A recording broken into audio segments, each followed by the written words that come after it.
Hey there, I'm Pat, or the Japan Code, and I have been studying Japanese through the AJATT method for 2 months, and I've been wanting to make some sort of update log videos, but I originally intended on only making them every 6 months, so it's 6 month and 12 month and so on. But after having some talks in the Matt vs. Japan's Discord channel, I decided I was going to start right now. This seemed like a good time.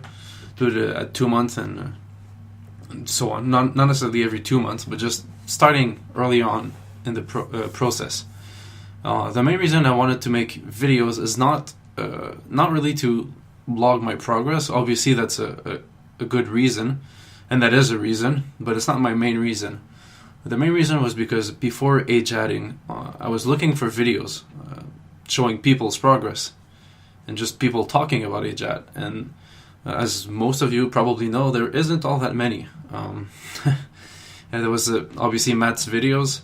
There's also more recently, there's Brit vs. Japan, who had some pretty good progress videos. But outside of that, there's not that many. There's a few that posted a earlier update, like a 2 month, 3 months, 6 months, but none of them ever posted more, either because they're not there yet or because they quit. So because of that, I decided I wanted to also put my mark, I guess, and just make it so that when people look up videos of AJATT, they will find more videos. And I know there's other people in the Matt's Discord who want to do this, so I think that's a great idea. So the reason I'm making a separate video for my previous knowledge and experiences versus actually just talking about that in my 2 month update is because I actually have a lot to talk about as far as previous knowledge. Not because I have a lot of previous knowledge, but because I have many previous attempts, so I want to talk about all of them, mostly. And also because if someone is in the same situation as I was, looking for AJATT videos, they might only want to see the updates. Maybe they don't care about the backstory, so to speak, so that way they can just skip this and go straight to the update video.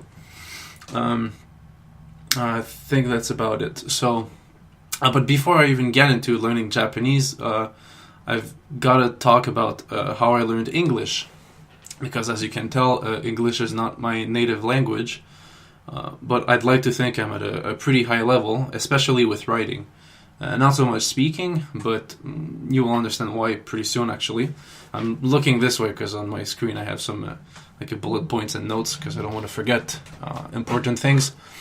I started learning English in 6th grade. I had half a school year of immersion. But the only downside to that is that obviously being in school, I had to speak right from the start, which gave me some pretty bad speaking habits. And as the AJATT method explains, you want to get a lot of input before you start outputting. In this case, I did not. Actually, most of the input I was getting was the teacher speaking English, but then the other students speaking English. And let's be honest, most of them, myself included, so I guess most of us were absolute shit at English at the time. So it wasn't very good input either. But that did get me some basics. So that helped me further on. I guess it's kind of like in AJATT how you're going to get some sentences through grammar books, just that it was more focused on the grammar than anything, which isn't all that great, but at least it helped. And then in high school, English classes continued, but I rather quickly rose above their level. And the way I did that is because I was unintentionally essentially doing AJATT just with English. I spent essentially all of my free time playing this online game called RuneScape, and it's an online game, like I said, so I was trying to interact with people, and you're trying to, if you want to sell things, you have to be able to tell them what you're selling and what you want and whatever, and then eventually you get into guilds, and you have the communal aspect of the game. So throughout the years, I got a lot better through actually, again, outputting, not a lot of input. Obviously, I was reading what was happening in the game and what people were telling me, but there wasn't a lot of audio. So because of that, like, I learned how to type pretty good. A lot of time when I talk to people online, they don't realize I'm not a native. But because I didn't get much input, my speaking didn't get better. Now, I think in secondary 2 or this second year of high school, it works a bit differently over here. You have 6 years of elementary school, then 5 years of high school, then you have 2 years of college, and then you go to university. I guess it's similar to the UK, I think. But anyways, in the second year of high school, I started spending a lot of time with RuneScape, also on YouTube. So at that point, I started getting a lot of audio immersion, so a lot of audio input, and that's when my English started to, skyrocket. I still, obviously, as I said, I still know I don't sound like a native, but I also never tried to learn English. It just happened to me based on how I was living. I was essentially living the AJATT life unintentionally, just not necessarily efficiently, specifically because it wasn't intentionally. Now let's see. So yeah, like I said, because I wasn't listening a lot early on, there's a lot of pronunciation and accent that I didn't like. Not that I didn't learn, but that I learned too late. Not saying that it's not fixable, but at this point, I don't really care about it. Not that I don't care about it, but I care more about Japanese. Anyways, and by the end of high school, I kind of stopped talking to most of my friends from high school. Who, by the way, I live in Montreal in Quebec, Canada, so my native language is French, and I went to school and had friends who spoke French. And after high school, I met other people through friends, and at some point I just started having only English-speaking friends. Again, not intentionally, but through that, it's been like 6 years now that I speak mostly English most of my time. At work, I might speak a bit of French, although with my boss we usually speak in English. Talking to friends when I hang out with them or like texting or whatever is in English. The only times I really use French is with family, but then I don't really talk to my family all that much. Nothing against them. I don't. So. Because of that, my English got a lot better, and that's why I believe so much in the AJATT method, because it's essentially telling me, the way I learned English, well, if I do the same thing but more efficiently, then I can get very good at Japanese to a native-like level. Okay, I'm going to stop rambling about my English and start with the Japanese. So in mid-2012, I don't really know a specific date, but in mid-2012, I decided I wanted to learn Japanese, but I had no idea how, and instead of like researching how to learn Japanese, I just decided to learn kana on my own. And by my own, I mean literally on my own, not with like any sort of help. So I had a list of all the kana. I started with hiragana, and then I just did it the old school way of drilling the characters. I did about 5 a day only, so it took me a month and a half, I think. And every day I would write myself a quiz. Like I'd take a paper, and then I have like question 1. I'd write in a Romaji A, and then I had to the next day I had to write what the kanji for A is. And then on the flip side of the page, I'd have the opposite. I have the actual kana. Did I say kanji? I meant kana, not kanji. I wrote the kana, so I had a, and then I had to actually say it out loud to make sure I had the right one. And then on a completely separate paper, I had the answer sheet. And then I did that every single day.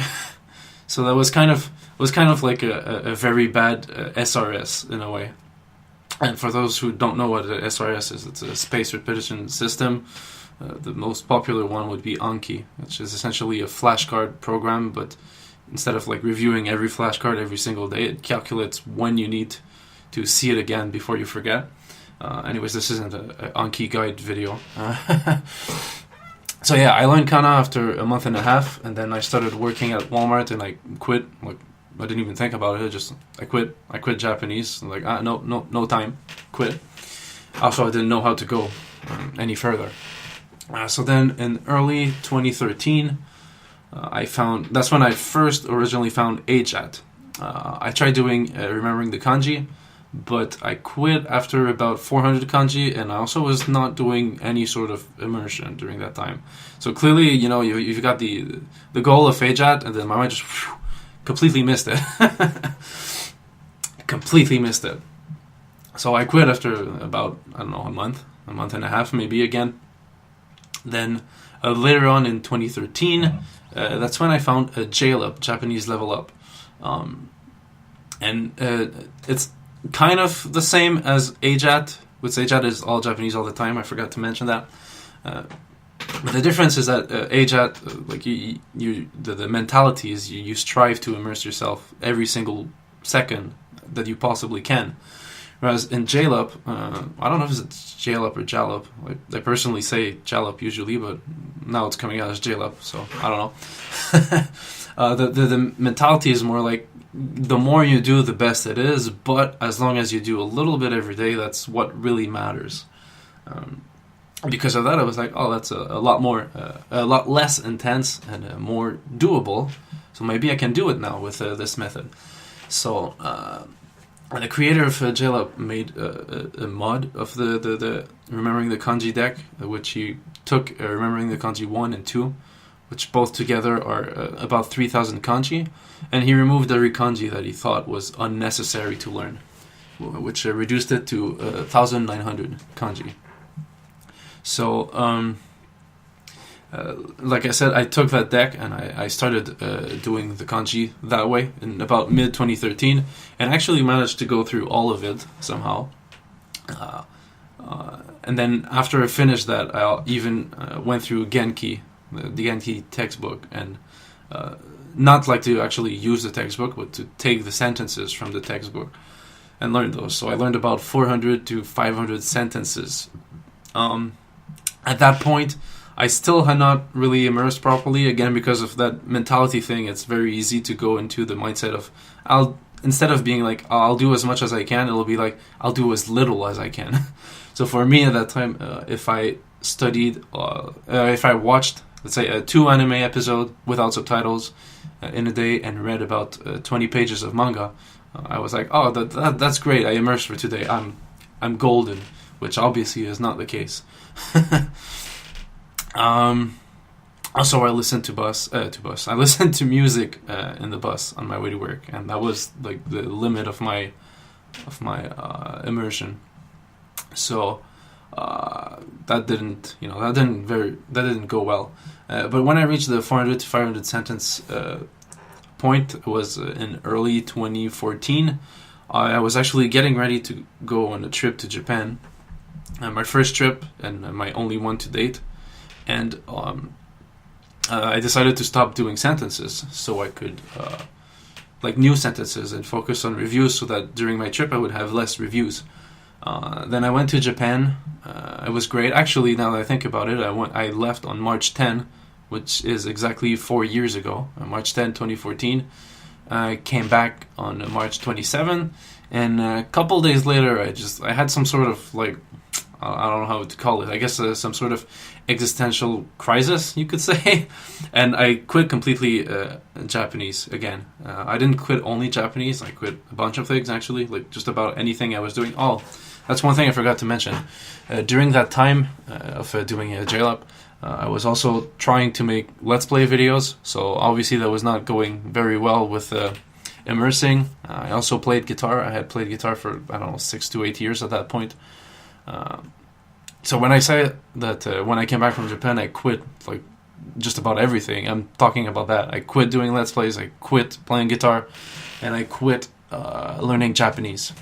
And then from about mid-2014 to mid-2015, I kept restarting and quitting and restarting, quitting. Never lasted for longer than 2 weeks, and even then I'm being generous. Most of the time it was just a couple of days.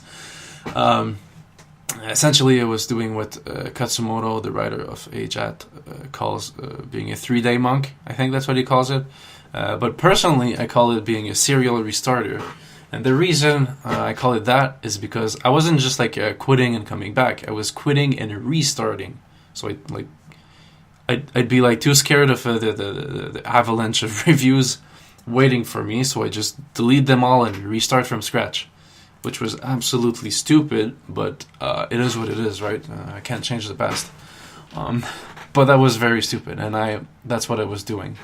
And on my last attempt,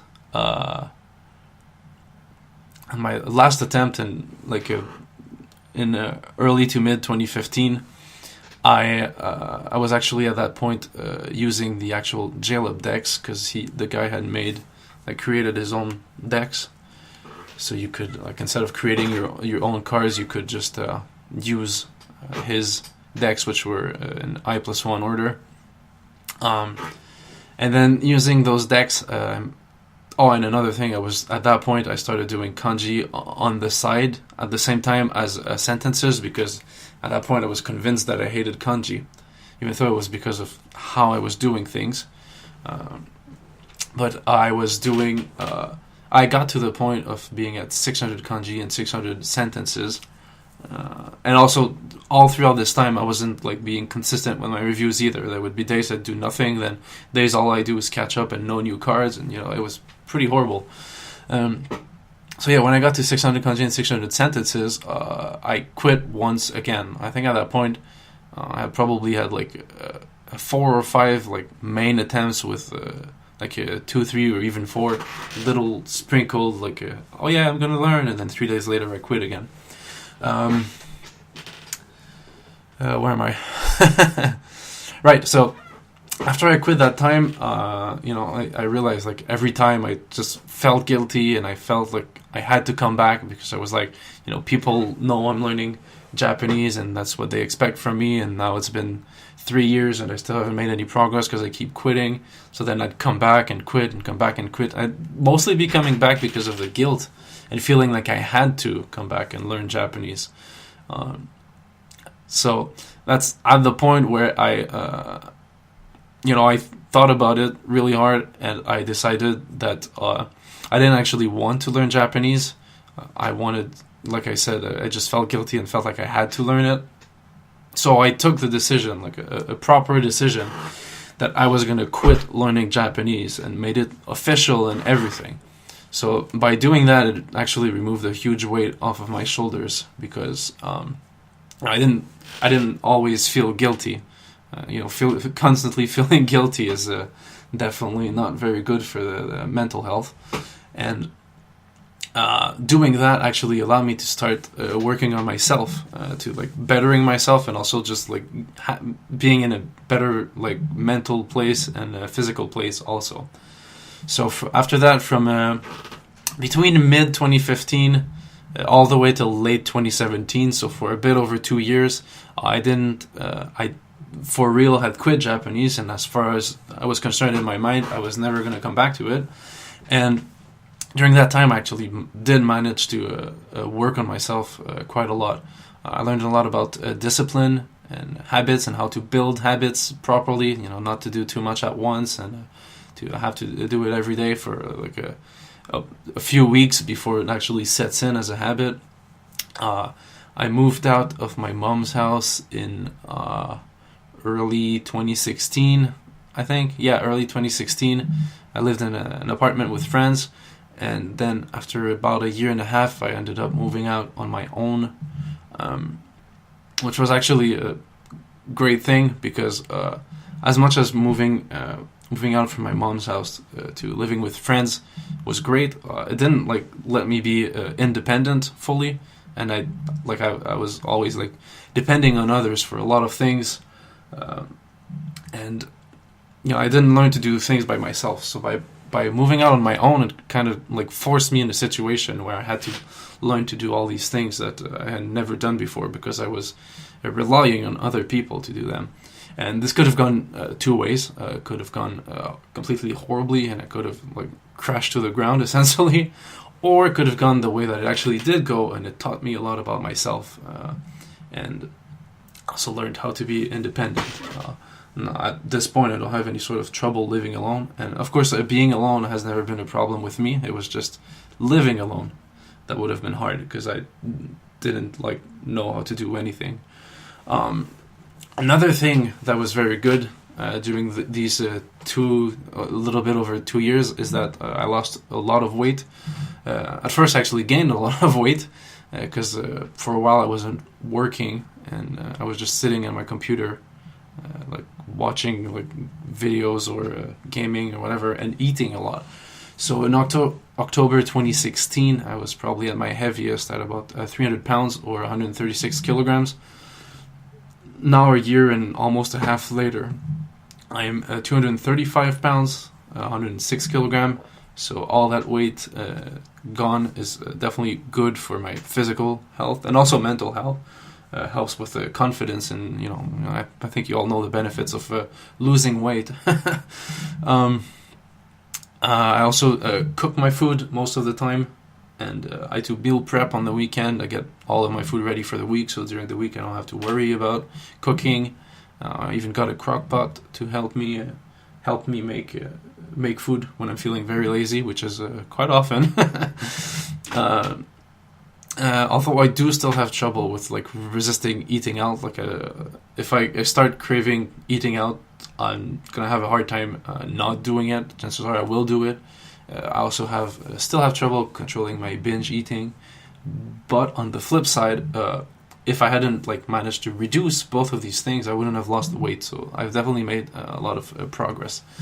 Another thing during this time that I've done is I've attempted to do meditation a few times, but I had no idea what the hell I was doing, so I didn't I never actually managed to stick. I do it for 2 weeks or so, but then since I had no idea where I was going with it, I never really did anything.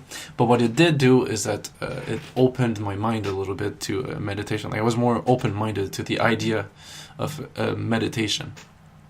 Now, in October 2017, I had been having strong cravings to restart learning Japanese.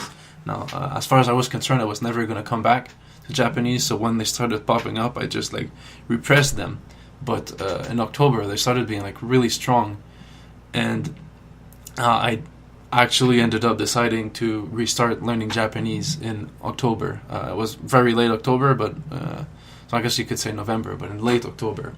I think it was exactly on the 27th of October, if I remember correctly. So I decided to come back, and on top of being in a much better mental and physical space, one thing I did very differently than the previous time is I didn't actually restart for once. Even though it was my longest gap without Japanese, 2 years and a half, I didn't restart. I went back to, at that point I was using a JLab Next platform, not Anki. So I went back to that, and within 3 or 4 days I caught up with all my reviews, which was about 600 kanji and 600 sentences, because that was when I had quit. So I did all of them in a couple days, which I felt very good about. And I started immersing properly, not as good as with AJATT, but properly. So I would very often do 3 or 4 hours a day, which isn't much compared to now, but that was still much better than my 2 anime episode a day kind of thing, right? And I actually kept going with that until I got to about 1,000 kanji and 1,600 sentences. As you can see, my kanji had gone out the window. Again, because I was kind of stuck in that, I hate kanji. Kanji is so hard, I don't want to do it. But then, by the end of 2017, in mid to end December, I started realizing that I really need to work on kanji, because sentences were starting to be hard to learn, because there was too many similar kanji that I confused.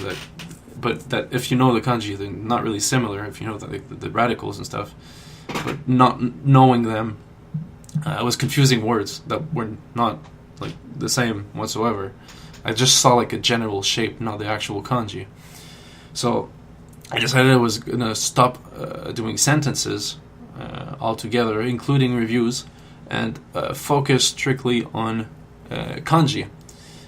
But I was still using the JLab decks at that time, and the JLab kanji deck is a bit. I'm not going to get into the details of that, but it just was not working for me. And that's when I remembered that I remembered about AJATT, because at that point AJATT was like out my mind completely. It was just I'm doing JLab and that's what it is. I remembered about AJATT, so I went back on the website and reread the whole thing.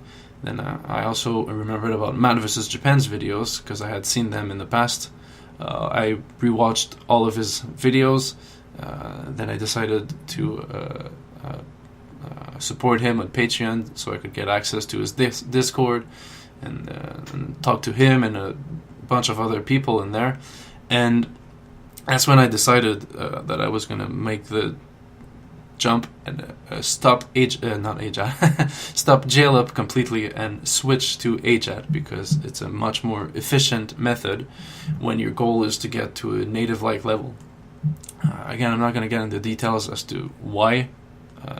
If you want to know, just go read the AJATT website and watch Matt's videos, and it should be pretty clear by the end of it.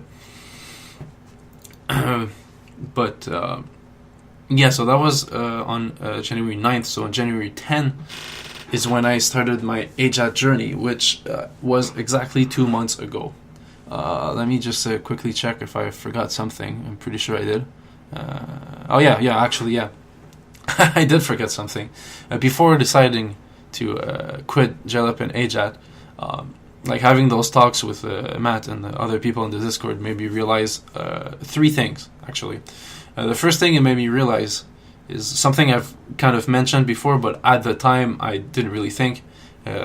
Back before I had originally fully quit Japanese, officially, not originally, I didn't actually want to learn Japanese. The very first time I did want to learn Japanese, obviously, but it wasn't like a strong one. It was more like a passing thing, which I get all the time, because my hobbies and pastimes change all the time, so it was just one of those. Then after that, I didn't actually want to learn Japanese. I just wanted to want to learn Japanese. Like I said, because I felt like I had to, and I felt guilty. So because of that, I wanted to want Japanese. I wanted to want to learn Japanese. Whereas now I actually want to learn Japanese, and I only got to this point because I actually took the decision to quit and to move on with my life, work on myself and everything. And that's how I got to the point of actually wanting to learn Japanese. It probably wouldn't have worked if I hadn't quit for real. Like if I quit, but in the back of my mind I still wanted to learn, want to learn Japanese, I probably wouldn't have done anything. But when I quit, I had the full intention of never coming back to Japanese, and I think that's what really helped me. So the other thing I realized is that the JLab method wasn't working out for me, and I wasn't doing myself any sort of service by doing that instead of JLab. Like I've talked about, it has a wrong mentality. I guess it can work for some people if their goal is just to kind of learn Japanese as a hobby, and they're not don't really want to learn Japanese. But if your goal is to attain a native level in Japanese and to be able to do just about anything that a native Japanese person would be able to, it's really not a good mentality to go with. Like I said before, the JLab mentality is just as long as you do a little bit every day, just touch Japanese here and there every single day, you're going to be fine. But that's not very good. The AJATT method and mentality, you strive to fill every single second of your time with Japanese.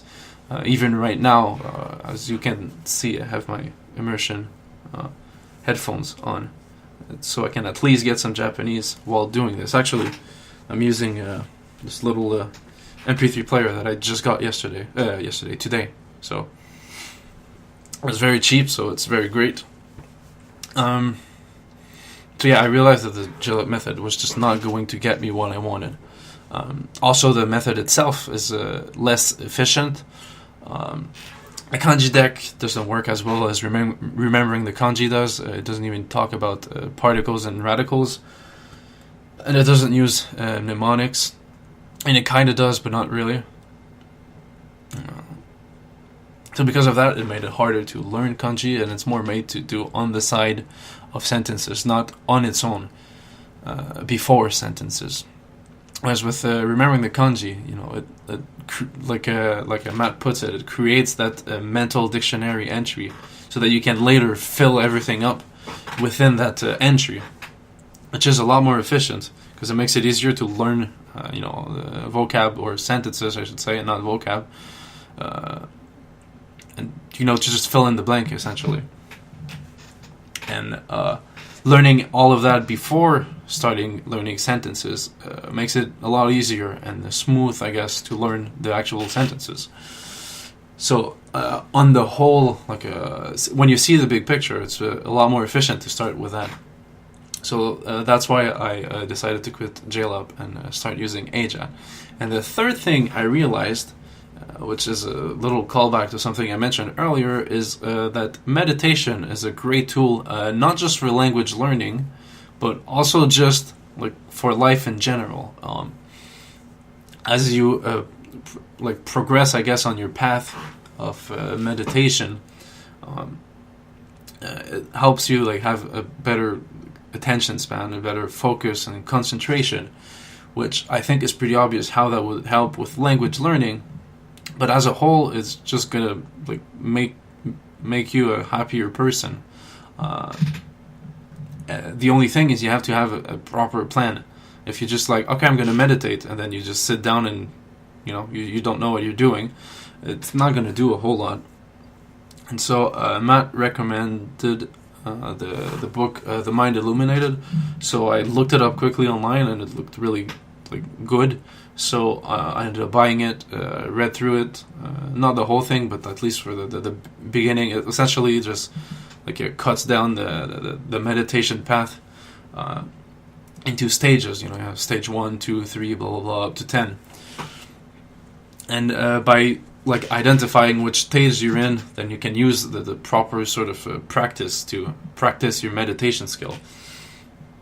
And so I also decided that I was going to start meditating using the Mind Illuminated book. And that was the third thing I realized. So with all that, I decided, okay, I'm going to quit using JLab. I'm not going to use the sunk cost fallacy, however you say that. Having spent money on it doesn't mean I need to keep using it. The money's spent, and that's it. I don't have to keep using it. And I made the switch to AJATT. I also decided to restart meditation, like I said, and I started both of those on the same day, exactly 2 months ago, on January 10th.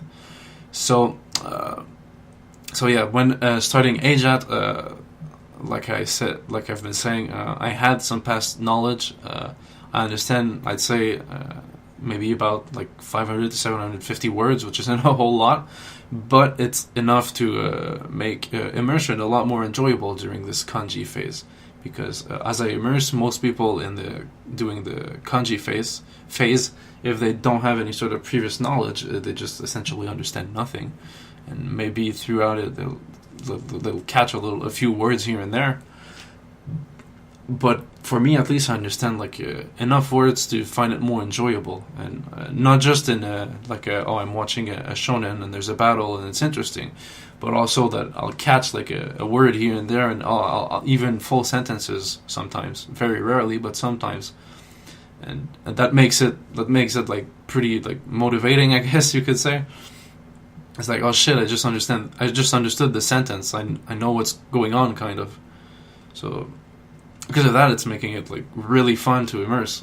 It still would be fun without that, but it makes it a lot more fun. And because of that, it doesn't feel like a chore whatsoever to immerse. It's just, at this point, it's a habit.